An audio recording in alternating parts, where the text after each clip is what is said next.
పరిశుద్ధ గ్రంథము నుండి కీర్తన 66వ అధ్యాయం. కీర్తన గ్రంథం 66వ అధ్యాయం 20వ వచనం. Psalm 66 verse 20. 66, 20వ వచనం అందరం కలిసి చదువుతాం. దేవుడు నా ప్రార్థనను త్రోసివేయలేదు, నా యుద్ధ నుండి తన కృపను తొలగింపలేదు, ఆయన సన్నుతింపబడును గాక. రాత్రికాల సమయంలో కూడా నిన్నంత ప్రభు సహాయపడినందుకు రాత్రి కాసేపు కృతజ్ఞత చెల్లించాం. ఈ వచనాల్ని ఆధారం చేసుకొని సరే, ఇక్కడ ఆయన నామము సన్నుతింపబడును గాక. మనము భూమి మీద బ్రతికినంత వరకు, మన యాత్రను ముగించుకున్న తర్వాత కూడా మన ప్రభుని మనము బద్దులమై ఉన్నాం, స్తుతించబద్దులమై ఉన్నాం. ఈ కీర్తన 66వ అధ్యాయము, కీర్తనకారుడు ఎవరో మనకు తెలియదు, కానీ ఈ అధ్యాయము చదువుతున్నప్పుడు కొన్ని విషయాలు మనకు అర్థమవుతాయి. ప్రాముఖ్యంగా ఇది హిజ్కియా రాశారని కొంతమంది అంటారు. హిజ్కియా పరిపాలిస్తున్న సమయంలో అష్షూరు రాజైన సెనహరీబ్ వచ్చి యెరూషలేమును పట్టకపోవాలని చూస్తాడు. అలాంటి సమయంలో మరి హిజ్కియా భారంతో ప్రార్థన చేస్తాడు. సెనహరీబు పలు రకాలుగా యూదా ప్రజలను భ్రమ పెడతాడు. అక్కడికి ఇప్పుడు మనం వెళ్ళం, కానీ అప్పుడు మొరపెట్టినప్పుడు మరాలకించి దేవుడు హిజ్కియాకి, తన ప్రజలకి గొప్ప విడుదలిస్తాడు. ఆ విడుదలలోంచి పుట్టినటువంటి కీర్తన ఈ కీర్తన అని చాలామంది బైబిల్ పండితులు చెప్తారు. ఈ కీర్తనలో కీర్తనకారుని యొక్క లక్షణాలు చాలా మనకు కనబడతాయి. మనకి ఇక్కడ 13 నుంచి 20 వచనాల యొక్క సారాంశాన్ని ఈ ఉదయకాల ఆరాధనలో భాగంగా మనం చదువుకుందాం. 13 నుంచి 20 వచనాల్లో ఒక పరిశుద్ధమైన వ్యక్తి యొక్క ప్రవర్తన ఎలా ఉంటుందో మనం చూస్తాం. అతడు ప్రభుని ఆరాధించడానికై ఎలాగ తాను సిద్ధపరుచుకున్నాడో మనం చూడొచ్చు. ఆ విషయాల్లోకి వెళ్ళకముందు ఒక నిశ్చయత ఈ మాట చెప్తున్నట్లు కనబడతా ఉంది. దేవుడు నా ప్రార్థనను త్రోసివేయలేదు, నా యుద్ధ నుండి తన కృపను తొలగింపలేదు అని. ఎప్పుడు కూడా తన ముఖాన్ని త్రిప్పుకోలేదు. నేను మొరపెట్టినప్పుడు, ప్రభు నాకు సహాయం చెయ్యి అన్నప్పుడు ఆయన తన కృపను నా నుండి ఎన్నడూ కూడా తొలగించుకోలేదు. నేను నీకు చేయను పో సహాయం అని ఎప్పుడు అనలేదు, నేను నీ ప్రార్థనను వినపో అని ఎప్పుడు కూడా అనలేదు. అందును బట్టి నేను నా ప్రభుని సన్నుతిస్తున్నానన్నట్లుగా ఇక్కడ కీర్తనకారుడు చెప్పుట మనం చూస్తున్నాం. ప్రార్థనలు త్రోసివేయబడ్డానికి, కృప తొలగిపోవడానికి కారణం పాపం. మునుపు మనం ఎవరము అంటే పాపముల చేత, అపరాధముల చేత చచ్చినవారు. పాపంలో ఉంటూ, పాపంలో కొనసాగుతూ, పాపాన్ని చేస్తూ, పాపాన్ని ప్రేమిస్తున్నటువంటి వాడు ప్రార్థన చేస్తే ఆ ప్రార్థన ప్రభు ససేమీర వినడు. అది మనం ఎరుగుదాం. విననేరకుండానట్లు నా చెవులు మందం కాలేదు, సహాయం చేయకూడనట్లు నా హస్తము కొరచకాలేదన్నాడు. మరి ఏమిటడ్డు అంటే పాపం. సో ఒకప్పుడు మన పాపంలో ఉన్నప్పుడు ప్రభుతో సంబంధం లేదు. కానీ ఇప్పుడేంటి, నేను ఆయన బిడ్డను, నేను ఆయన సొత్తును, నేను ఆయన స్వకీయ సాంపాద్యమును, కనుకనే నా ప్రార్థన నా ప్రభు ఆలకించాడు, కనుకనే తన కృపను నా నుండి తొలగింపక నాకు సహాయం చేస్తున్నాడు. ఇదిగా అంటాడు దావీదుతో కదా, నేను సౌలుకు నా కృపను దూరం చేసినట్లు నీ సంతానమునకు లేదా నీ కుమారులకు నేను దూరము చేయనంటాడు. దేవుని యొక్క కృప సౌలుకు దూరం అయింది. ఇక్కడ కీర్తనకారుడు తానేదో పరిశుద్ధుడు అన్నట్లుగా కనపరుచుకునే ప్రయత్నం చేయట్లేదు, కానీ అపాత్రుణ్ణి అయినా ప్రభు తన కృపను నా నుండి దూరం చేయలేదు. హిజ్కియా జీవితం గురించి ఆలోచన చేస్తే, హిజ్కియా చక్కనైనటువంటి వాడే, కానీ మంచి రాజుగానే ఉన్నాడు, కొంత గర్వం ఉంది. అందుకే హిజ్కియా మనసులో గర్వించి, లేదా హృదయమందు గర్వించి బబులోను వారు వచ్చినప్పుడు ఏం చేశాడో మనం చూస్తున్నాం.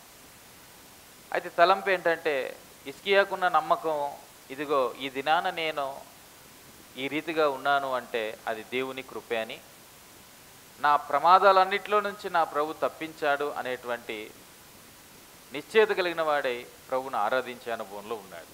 సరే, సెనహరీబు వచ్చినప్పుడు ఆల్మోస్ట్ పట్టణం అంతా ముట్టడి వేయబడి ఇంకా సరెండర్ అయిపోవాలి పూర్తిగా. అలాంటి సమయంలో ప్రభుకు మొరపెడితే ప్రభు అద్భుతమైన రీతిలో సెనహరీబు నుంచి తప్పించాడు, అష్షూరు నుంచి తప్పించాడు, ఆ పట్టణాన్ని ప్రభు కాపాడాడు.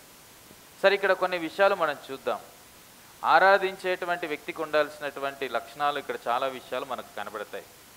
ప్రాముఖ్యంగా 13వ వచనంలో అతని తీర్మానం మనకు కనబడింది. చూద్దామా? 13వ వచనం, దహన బలులను తీసుకొని నేను నీ మందిరంలోనికి వచ్చేదాం. సో ఆయన మందిరంలోకి ఎలా వస్తున్నావు? ఇదొక తీర్మానం. ఆరాధించడానికి వచ్చేటువంటి వారు తీర్మానంతో రావాలి, సిద్ధపాటుతో రావాలి. ఏదో వచ్చాము, ప్రతి ఆదివారం వస్తున్నాము, ఆరాధిస్తున్నాము, వెళ్ళిపోతున్నాము, ఇది కాదు. సిద్ధపరచుకోవాలి. అదే ఇక్కడ మనం చూస్తున్నాం. పరిశుద్ధులకు ఉండాల్సిన లక్షణాల గురించి మాట్లాడుతూ అతని నమ్మకం గురించి మాట్లాడుతున్నాడు. ఇక్కడ మనం 13 నుంచి 15 వచనాల్లో ఏం చూస్తాము అంటే, కీర్తనాకారుడి యొక్క నమ్మకం ఏంటి, అతని నమ్మకం అని ఆలోచన చేస్తే అతడు తీసుకున్న తీర్మానం బట్టి చెప్పచ్చు. దహన బలులు తీసుకొని నేను నీ మందిరంలోనికి వచ్చేదను అంటున్నాడు. తర్వాత కింద 14వ వచనంలో మనం చూస్తే, నాకు శ్రమ కలిగినప్పుడు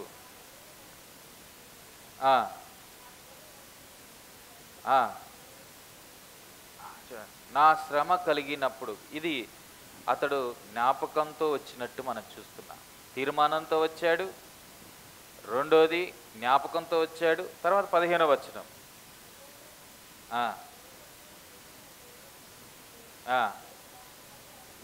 బాధ్యతతో వచ్చాడు. ఏమంటే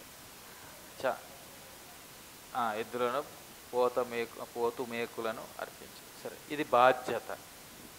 ఇవి 3 చూడండి. ఒకటి తీర్మానంతో వస్తున్నాడు ప్రభుని ఎలా ఆరాధించాలని, రెండోది దేంతో వచ్చాడు, జ్ఞాపకాలతో వస్తున్నాడు. నా ప్రభు నన్ను ఇలా చేశాడు, నా విషయంలో ఇలా చూపాడు కృపని. అందుకే నాకు శ్రమ కలిగినప్పుడు అనే పదం కనబడుతుంది. నాకు శ్రమ కలిగినప్పుడు, ఆ పరిస్థితుల్లో ఉన్నప్పుడు నా ప్రభుకు నేను మొక్కుబడి చేసుకున్నాను. ఇదిగో నా నోరు వచించిన మొక్కుబడులను నేను నీకు చెల్లించేదను అంటాడు. జ్ఞాపకం. ప్రభు సన్నిధానానికి వచ్చేటప్పుడు, ఆరాధించడానికి వచ్చేటువంటి వారికి ఈ అనుభవాలు ఉండాలి. ఈ అనుభవం లేకుండా ఏం ఆరాధిస్తావు? తీర్మానం ఉండాలి. అదే 13వ వచనం, దహన బలులు తీసుకొని నేను ఈ మందిరంలోనికి వచ్చేది. ఇంతకాలం ప్రభువా, ఇంతగా నన్ను కాపాడినావు, నా దేశాన్ని కాపాడినావు, నా ప్రాంత ప్రజలను కాపాడావు, యెరూషలేము పట్టణాన్ని కాపాడావు, సెనహరీబు నుంచి మమ్మల్ని తప్పిస్తా వచ్చావు. ఒట్టి చేతులతో ఎలా వస్తాం? దహన బలులు తీసుకొని మందిరంలోకి వస్తాం. ఏం తీసుకొని వచ్చావు దేవుని మందిరానికి? వాళ్ళు అనుకున్నారు ఇజ్రాయేల్ ప్రజలు పొట్టేలు తీసుకొని వస్తే ఆయన తృప్తి చెందుతాడని. ప్రభు అంటున్నాడు, విరిగి నలిగిన మనిషి నాకు ఇష్టమైన బలి. కనుక ప్రభుకు ప్రాముఖ్యంగా కావాల్సింది ఒక సిన్సియర్ హార్ట్. ప్రభుని ఆరాధించే వాళ్ళు యథార్థముగా ఆరాధించేవారు కావాలని ప్రభు కోరుకుంటున్నాడు. యథార్థతలో ఆరాధన రాకపోతే అది వ్యర్థమే. ఇతడు ఒక తీర్మానంతో వస్తున్నాడు. ఇంత మేలు చేసిన దేవునికి నేను ఏం చేయగలను అన్నట్లుగా, ఆ గ్రాటిట్యూడ్ తోటి, ఆ కృతజ్ఞతతో వస్తున్నాడు. ఆ తీర్మానం అదే. కృతజ్ఞత కలిగిన వాడు తీర్మానంతో వస్తాడు మందిరానికి. కృతజ్ఞత లేనివాడు ఏదో రావాలని ఆచారంతో వస్తాడు. తీర్మానంతో ప్రభు సన్నిధానానికి వస్తానని కీర్తనకారుడు వచ్చి ప్రభుకి కృతజ్ఞత చెల్లిస్తున్నట్లు మనం చూస్తాం. మన జీవితాల్లో ఎన్నో మేళ్ళు ప్రభు చేస్తున్నాడు. నేను ఆ కృతజ్ఞత ప్రభు విషయంలో ఎంత ఉంది? మరణం నుంచి తప్పిస్తే నువ్వు చూపిస్తున్న కృతజ్ఞత ఏది? ఆపదల నుంచి తప్పించినప్పుడు నువ్వు చూపిస్తున్న కృతజ్ఞత ఏది? నీ అక్కర్లో, నీకు అవసరతల్లో తోడుగా ఉన్నప్పుడు నువ్వు చూపిస్తున్న కృతజ్ఞత ఏది? నీ పిల్లల విషయంలో ప్రభు చేసిన మేలును బట్టి నువ్వు చూపిస్తున్న కృతజ్ఞత ఏది? వ్యక్తిగతంగా నీ జీవితంలో ప్రభు చేస్తున్న మేలును బట్టి నువ్వు చూపిస్తున్న కృతజ్ఞత ఏది? అంటాం కృతజ్ఞత కృతజ్ఞత అనే పదం ఎక్కువగా మాట్లాడతాం, కానీ దాన్ని చూపించలేనటువంటి స్థితిలో ఉన్నావేమో. కృతజ్ఞత కూడికలు అంటాము, వెళ్తాం అక్కడికి ఇక్కడికి, కానీ మన దగ్గర మాత్రం ఒక కృతజ్ఞత కూడిక జరగదు.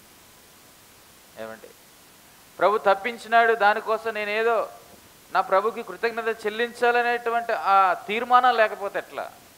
ఆ తీర్మానంలోంచి మాట్లాడుతున్నాడు ఎవరు? కీర్తనకారుడు, లేదా కాసేపు హిజ్కియా అనుకుందాం. ఆ తీర్మానంలోంచి నిజమే ప్రభు, నువ్వు ఆ రోజు కాపాడకపోతే నా బ్రతికేంటి అని కృతజ్ఞత, థ్యాంక్స్ గివింగ్ నేచర్. తీర్మానంతో నేను ఒట్టి చేతులతో ఎలా వస్తాను అన్నట్లుగా పాత నిబంధనలో ఆ కట్టడలను బట్టి తను మొక్కుబళ్ళు చెల్లించుకోవడానికై దేవుని మందిరంలోకి దహన బలులను తీసుకొని వచ్చినట్లు మనం చూస్తూ ఉన్నాం. కృతజ్ఞత కూడిక పెట్టుకోవాలి అంటే చాలాసార్లు మనం ఎంత వెనుకాడుతామో. ఆ అక్కర్లు తీర్చుకోవడానికి, ఈ అక్కర్లు తీర్చుకోవడానికి డబ్బులు ఉంటాయి, అప్పులు తీర్చుకోవడానికి డబ్బులు వస్తాయి, కానీ దేవునికి కృతజ్ఞత కలిగి ఉండడానికి మాత్రం ఎంత కష్టమో. ఆ అవసరతలు గుర్తొస్తాయి, ఈ అవసరతలు గుర్తొస్తాయి. ఏమంటే తీర్మానము లేని జీవితాలు ఇవి. హిజ్కియా అలాంటోడు కాదు, ఒక తీర్మానం. ప్రభా, మేము మా పట్టణం వారు మేము బ్రతుకున్నాం అంటే దహన బలులు తెచ్చి ఆయన ఏదో మెప్పించాలని కాదు, ఆయన ఏం మోసపోయే వ్యక్తి కూడా కాదు.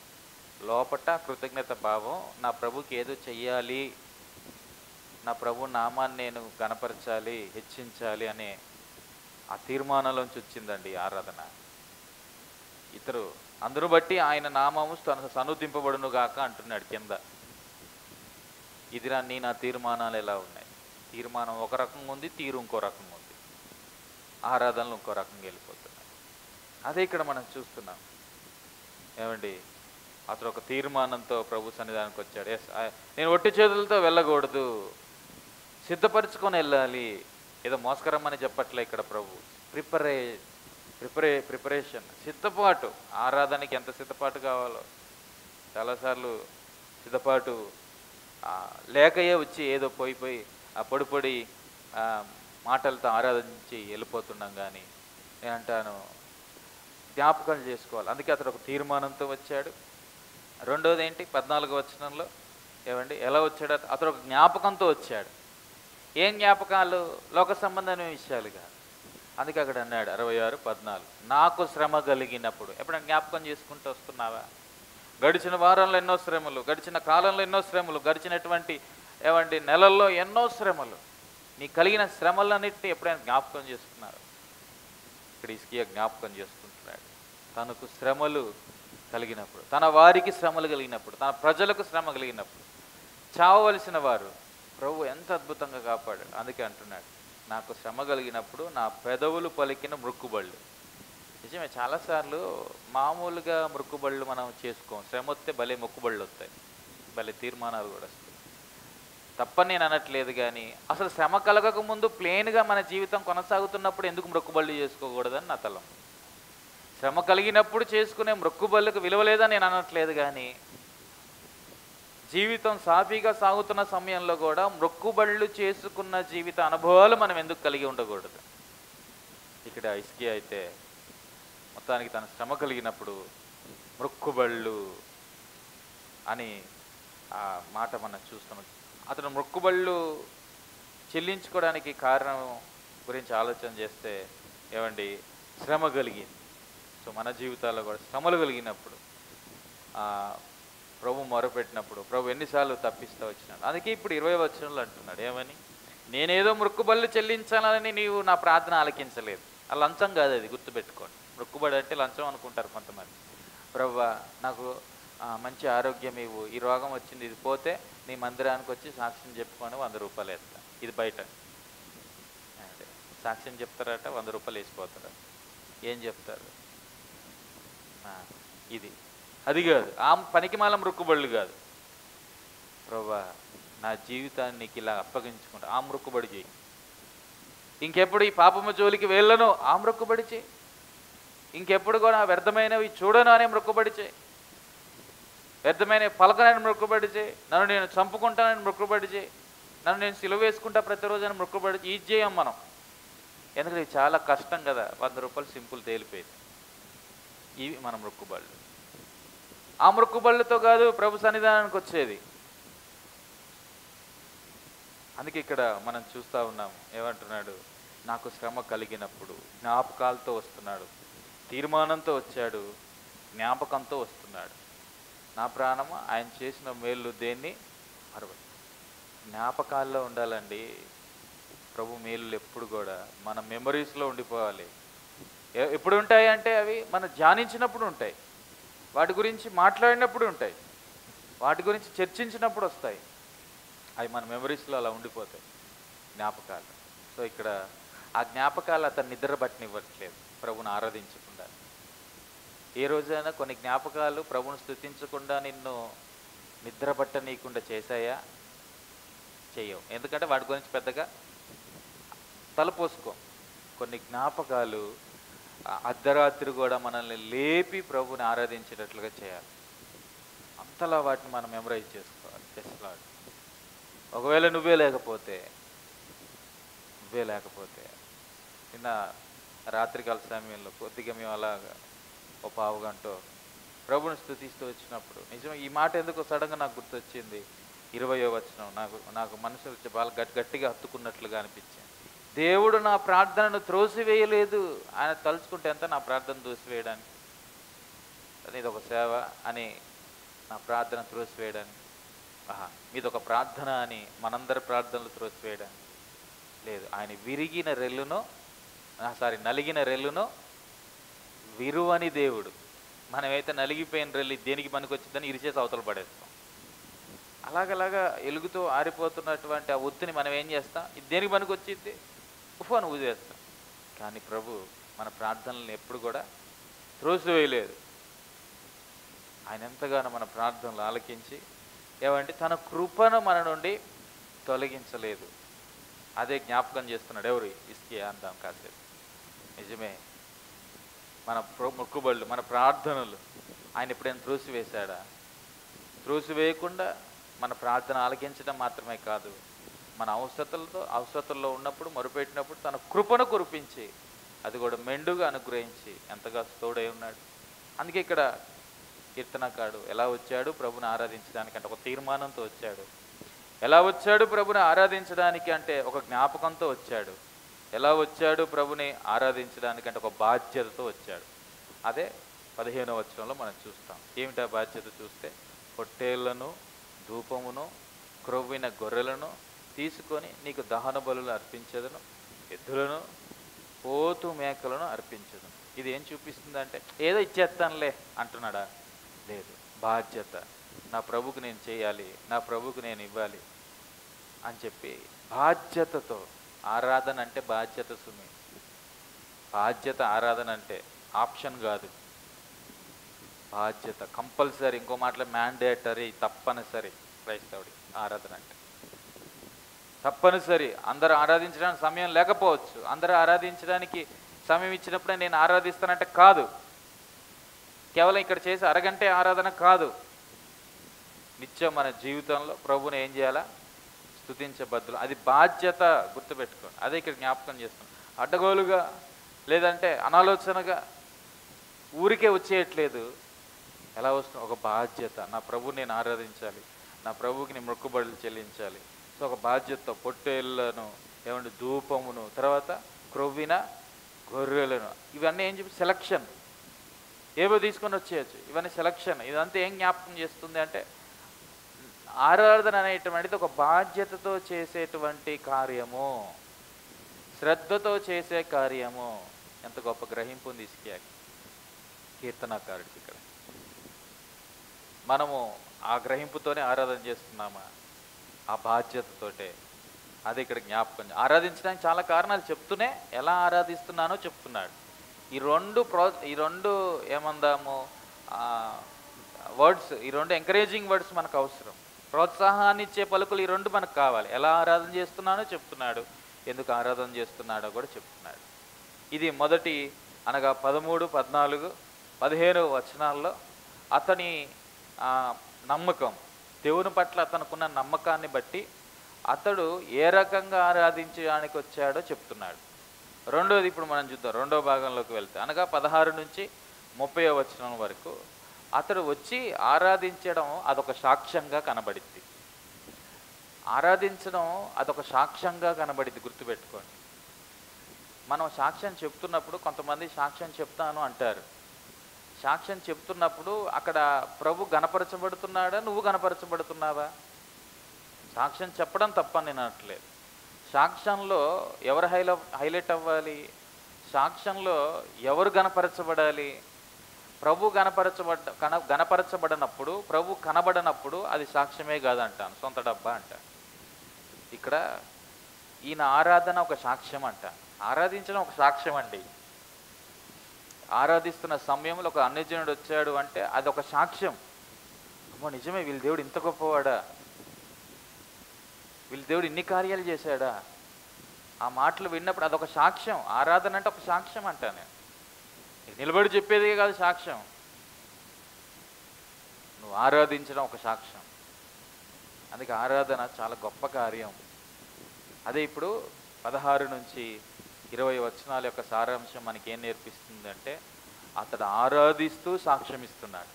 చూద్దాం 16వ వచనం ఏమని ఆరాధిస్తున్నాడు అంటే, దేవుని యందు భయభక్తులు గలవారులారా మీరందరూ వచ్చి ఆలకించండి, ఆయన నా కొరకు చేసిన కార్యములను నేను వినిపించెదను. ఆరాధనలో ఉండాల్సింది ఏంటి అంటే దేవుని కార్యాల యొక్క సమూహము. దేవుడు ఏమేం కార్యాలు చేశాడు నీ జీవితం, రక్షించబడ్డ నాటి నుంచి నేటి వరకు ఎన్ని కార్యాలు చేశాడు, వాటిని నువ్వేం చేయగలగాల, చెప్పగలగాల. అదే ఇక్కడ మనం చూస్తాం. ఆరాధనలో ఆయన ప్రకటన కనబడుతుంది. ఆయన ప్రకటిస్తున్నాడు. ఆరాధన అంటే ప్రకటించటం. అదే ఇక్కడ మనం చూస్తున్నాం. ఏమని ప్రకటిస్తున్నాడు అంటే, యెహోవా యందు దేవుని యందు భయభక్తులు వారులారా మీరందరూ వచ్చి ఆలకించండి, ఆయన నా కొరకు చేసిన కార్యములు నేను వినిపించెదను. ప్రభు మన జీవితాల్లో చేసిన కార్యాలను ఆరాధించడాన్ని బట్టి దాన్ని ఇతరులకు మనం ఏం చేయగలిగిన వారం అవుతున్నామో, వినిపించగలిగిన వాళ్ళు అవుతున్నాం. అందుకే ఆరాధన చాలా గొప్ప కార్యం. దాన్ని మనం చిన్నగా చూడడానికి వీలు లేదు. ఇంకో మాట అంటాడు తర్వాతే, ఏమని చదవండి. ఆయనకు నేను మొరపెట్టితిని, అప్పుడే నా నోట శ్రేష్టమైన కీర్తన ఉండేది. 17వ వచనం అతని అనుభవం. ఏమండి 15వ వచనం అతని అనుభవం. 14వ వచనము 13వ వచనం ఏం చూపిస్తా ఉంది, అతని తీర్మానం చూపించింది. 14వ వచనము అతని యొక్క జ్ఞాపకం చూపిస్తుంది. 16వ వచనము ఏమండి 15వ వచనం అతని బాధ్యతను చూపించింది. ఇప్పుడు 16వ వచనం అతని ప్రకటన చూపిస్తా ఉంది, అతను ప్రకటించిన విధానం. ఇదన్నా ఆరాధనలో భాగం. మనం ఎంతసేపు ఆరాధన అంటే హల్లెలూయా అనడం, పాట పాడడం, లేదంటే వ్యక్తిగతంగా ఆరాధన చేయడం, ఇక్కడే ఆగిపోతున్నాం. ఇదిగో ఎంత అద్భుతంగా ఒక యథార్థమైన రీతిలో ఆరాధన చేస్తాం. ఇవన్నీ చూసి మనం నేర్చుకోవాలి. ఆ రీతిగా మనం ఆరాధించడానికి మనం ప్రిపేర్ చేసుకోవాలి, సిద్ధపరచుకోవాలి. అందుకే ఆయన ఆరాధిస్తున్నప్పుడు ఏముందంటే దేవుని కార్యముల యొక్క ప్రకటన కనబడుతుంది. నేను ఆరాధించేటప్పుడు నువ్వు దేవుని కోసం ఏం చేసావో కాదు కనబడాల్సింది, దేవుడు నీ కోసం ఏం చేశాడో ఆ మాటలే వినబడాలి. కొంతమంది ఆరాధన చేసినప్పుడు ఈమెదో దేవునికి ఏదో ఉద్ధరించినట్లు, దేవుని నామాన్ని ఏదో కనపరిచినట్లు, దేవుని కోసం ఇది చేశాను కనబడతాయి. అది వద్దు, అది తప్పు ఆరాధన. నువ్వేం చేసావో కాదు కావాల్సింది ఆరాధన ప్రకటించేటప్పుడు, దేవుడు నీకేం చేశాడు అది కనబడ్డ అంతే. అదే ఇక్కడ చేస్తున్నాడు. ఏమంటున్నాడండి, ఆయన నా కొరకు చేసిన కార్యములను నేను వినిపించాడు. ఒక ప్రకటన అది ఆరాధన. తర్వాత చూడండి 17వ వచనంలో దీన్ని ఏమంటారు అంటే, అదొక అనుభవం, అతని అనుభవం. ఎక్స్పీరియన్స్ అవ్వాలి దేవుణ్ణి. ఎక్స్పీరియన్స్ అవ్వకుండా ఏం ఆరాధిస్తావు నువ్వు? అనుభవించకుండా ప్రభుని ఏం ఆరాధిస్తావు? రుచి చూడకుండా ఏం ఆరాధిస్తావు? ఈ వారమంతట్లో కూడా ప్రభు సహవాసాన్ని రుచి చూడకుండా, ఈ వారమంతట్లో కూడా దేవుని స్వరాన్ని వినకుండా ఈ వారమంతట్లో దేవుని వాక్యాన్ని చదవకుండా, ఈ వారమంతట్లో విన్న వాక్యం, చదివిన వాక్యాన్ని క్రియారూపకంలో చూపించకుండా, క్రియారూపంలో చూపించినప్పుడు వచ్చిన ఒత్తిళ్ళు, క్రియారూపకంలో దేవుని వాక్యాన్ని చూపించినప్పుడు ఎదుర్కొన్న సవాళ్ళు, వీటన్నిటిని అధిగమించేటప్పుడు ప్రభు చేసిన కార్యాలు, దీని అంతటిని అనుభవం అంటారు. ఈ అనుభవం లేకుండా ఏం ఆరాధిస్తావు? ఇతడు అనుభవంతో ఆరాధిస్తున్నాడు. ఎస్, సెన్హరీబ్ వచ్చి మొత్తం చుట్టేశాడు, తిడుతున్నాడు, ఇష్టానుసారంగా మాట్లాడుతున్నాడు, నీ దేవుడు ఏంటి అన్నట్టుగా ప్రవర్తిస్తూ వాడు విర్రవీగుతున్నాడు. ఇస్కే ఏం చేయలేక ప్రభువా అని మొరపెట్టాడు. మొరపెట్టిన వెంటనే అప్పుడే నా నోట శ్రేష్ఠ కీర్తన ఉండే, ఉట్టి కీర్తన కూడా కాదు, అతనికి ఉన్నటువంటి అనుభవం, ఎక్స్పీరియన్స్ చూడండి, ప్రభుతో ఉన్న అనుభవం. నేను ఇప్పుడు ఇలా మొరపెట్టాను, వెంటనే అప్పుడే ఏమంటున్నాడు, నా నోట శ్రేష్టమైన కీర్తన ఉంది. శ్రమల్లో సాగేటప్పుడు అప్పుడే మొరపెట్టాలి, వెంటనే ప్రభుని ఏం చేయాలా, స్తుతించగలిగిన అనుభవం. ఇది ఉన్నతమైన మెట్టు. అతని అనుభవం గురించి మాట్లాడుతున్నాం. నీ ఆరాధన నీకు ప్రభువుతో ఉన్న అనుభవం చెప్పేసిద్ది. ఏమండి, నీ ఆరాధన మొత్తం అంతా చెప్పిద్ది. ఇది అదే చూస్తుంది. నీ ఆరాధన నీ ప్రభువుతో ఉన్న అనుభవం చెప్పిద్ది. మంచి మంచి పదాలను కలిపేసి జోడించి భలే ఆరాధించవచ్చు. మనుషులు మోసపోతారేమో నీ ఆరాధన, నా ఆరాధన బట్టి. కానీ దేవుడు హృదయాంతరంగాల్ని పరీక్షించే దేవుడు. నీకు తెలుసు, లేదా వ్యక్తిగతంగా నాకు తెలుసు ఏ మనసుతో ప్రభుని ఆరాధిస్తున్నా, ఏ అనుభవంతో ఆరాధిస్తున్నా. తర్వాత ఇంకో వచనం చదవ, తర్వాత వచనం 18వ వచనం.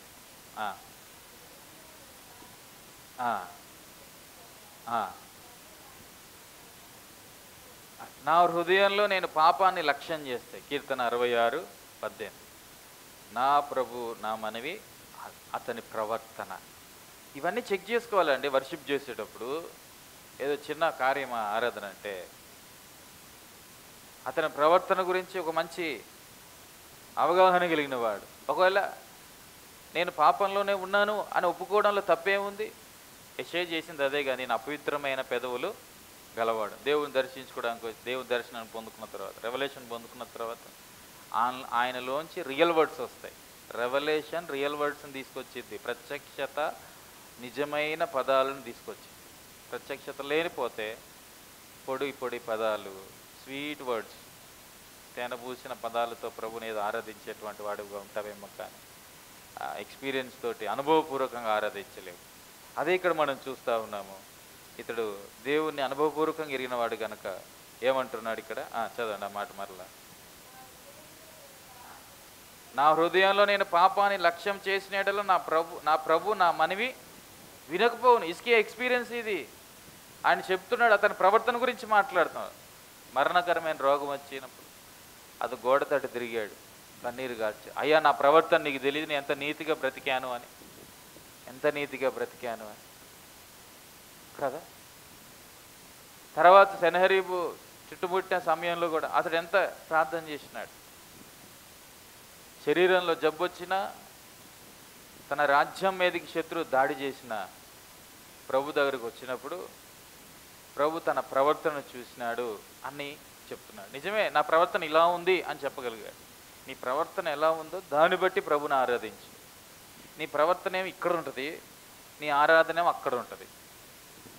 ఏమండి, సుంకరి తన ప్రవర్తన, తన ఆరాధన బ్యాలెన్స్డ్గా ఉంది. కానీ పరిసేని యొక్క ఆరాధన, పరిసేని యొక్క ప్రవర్తన బ్యాలెన్స్డ్గా లేదు. ఇప్పుడు ఇక్కడ కీర్తనకారుడు చెప్తుంది అదే. నా ప్రవర్తన ఎగ్జాక్ట్గా ఉంది, నేను ఎలా ప్రవర్తిస్తున్నానో దాన్ని బట్టి నా ప్రభు దగ్గరికి వస్తూ ఆరాధిస్తున్నాను, కానీ పైన ఇంకొక వేషం కప్పుకొని అయితే నేను ఆరాధించట్లేదు అన్నట్లుగా మాట్లాడుతున్నాడు. అతని ప్రవర్తన. తర్వాత చూడండి 19వ వచనం.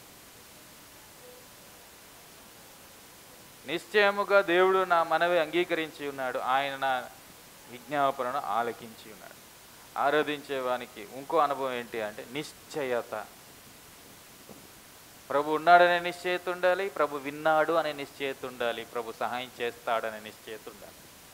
నిశ్చయత లేని ఆరాధనలు ఉండకూడదు. ఇంకో మాటలో చెప్పాలంటే నమ్మకం లేని ఆరాధనలు ఉండకూడదు, విశ్వాసం లేని ఆరాధనలు ఉండకూడదు. ఇతనికి గొప్ప నిశ్చయత ఉంది. ఒక కీర్తనాకారుడు, ప్రభుని స్తుతించేవాడు.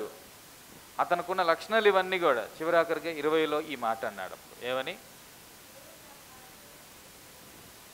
దేవుడు నా ప్రార్థనను త్రోసివేయలేదు, నా యుద్ధ నుండి ఎప్పుడు తన కృప తొలగించలేదు. నిజమైన కొన్నిసార్లు ప్రభుకు ఆయాసకరంగా ప్రవర్తించాను, కానీ నా ప్రభు నా దగ్గర నుంచి తన కృపను ఎప్పుడు తొలగించలేదు. నిజమే, కొన్నిసార్లు నా ప్రభుకి లోబడలేదు, కానీ ప్రభు అని అబ్బా తండ్రి అంటే చాలు, వెంటనే ఆయన ఏమయ్యాడు అంటే నా మొర ఆలకించాడు. ఇది కీర్తనకాడి యొక్క అనుభవం. అదే ఒక్కొక్క మాటలో మనం అలా గుర్తుండాలని ఆ మాటలు ఇందాక జ్ఞాపకం చేసుకున్నాను. 13వ వచనంలో అతని యొక్క తీర్మానం కనబడుతుంది. నీ ఆరాధనలో ఈ ఎన్నో చూసాం? 1, 2, 3, 4, 5, 6, 7, 8. ఈ 8 అంతల అనుభవం ఉండాలి ప్రతి ఒక్కరికి కూడా. నీ ఆరాధన అది తీర్మానంతో ఉండాలి. రెండోది, ఆరాధన అది జ్ఞాపకంతో ముడిపడి ఉండాలి. ఆరాధన అది బాధ్యతతో ముడిపడి ఉండాలి. నాలుగోది, ఆరాధన అది ఒక ప్రకటనతో లేదా సాక్ష్యంతో ముడిపడి ఉండాలి. తర్వాత ఐదోది, ఆరాధన ఒక అనుభవంతో ముడిపడి ఉండాలి. తర్వాత ఆరోది, ఆరాధన నీ ప్రవర్తన ఎలా ఉందో దాన్ని బట్టి ప్రభుని ఆరాధించు. నువ్వు లోగా ఉండి హైగా ఆరాధించు, మాకు పరిసేయుడిలాగా. నీ స్థితి ఏమైందో దాన్ని బట్టి. దానికే ఇందాక ఆ ఎగ్జాంపుల్ చూసుకున్నాం. అపవిత్రమైన పెదవులు గలవాడునని ఆరాధించడం ప్రారంభించాడు. ఎవరు? యెషయా. ఆ ప్రవర్తన బట్టి అలా ఆరాధించు ప్రభుని, తప్పే ఉంది? మధ్యలో నేను నా పెదవులు అపవిత్రమైన మండలంలో తప్పైతే లేదుగా. తర్వాత ఇంకో మాట ఏంటి అంటే, ఏమంటే ఒక నిశ్చయతతో ప్రభుని ఆరాధించాలి. అపనమ్మకంతో ఆరాధించవద్దు ప్రభుని. ఒక నిశ్చయత, కంప్లీట్ ఏమంటే ఆ యొక్క ఖచ్చితమైనటువంటి విశ్వాసంతో, నిశ్చయతతోటి, సంకల్పంతో ప్రభుని ఆరాధించగలగాలి. తర్వాత చివరాఖరిగా చూస్తే అవగాహనతో, ఎస్ నా ప్రభు ఎల్లవేళ నాతో ఉన్నాడు, నా మొరాలకించాడు, తన కృపలను తొలగించలేదు. ఏంటి అవగాహన అంటే ఇంకా కొన్ని మాటలు కూడా వస్తాయి. ఈ దినాన్ని నేను ఈ స్థితిలో ఉన్నాను అంటే నా ప్రార్థన జీవితాన్ని బట్టి మాత్రం కాదు, లేదు నేనేదో మంచోనని కాదు, కేవలం నా ప్రభును బట్టే అనే అవగాహన ఉండాలి. అదే కీర్తనకారుడు కలిగి ఉన్నాడు.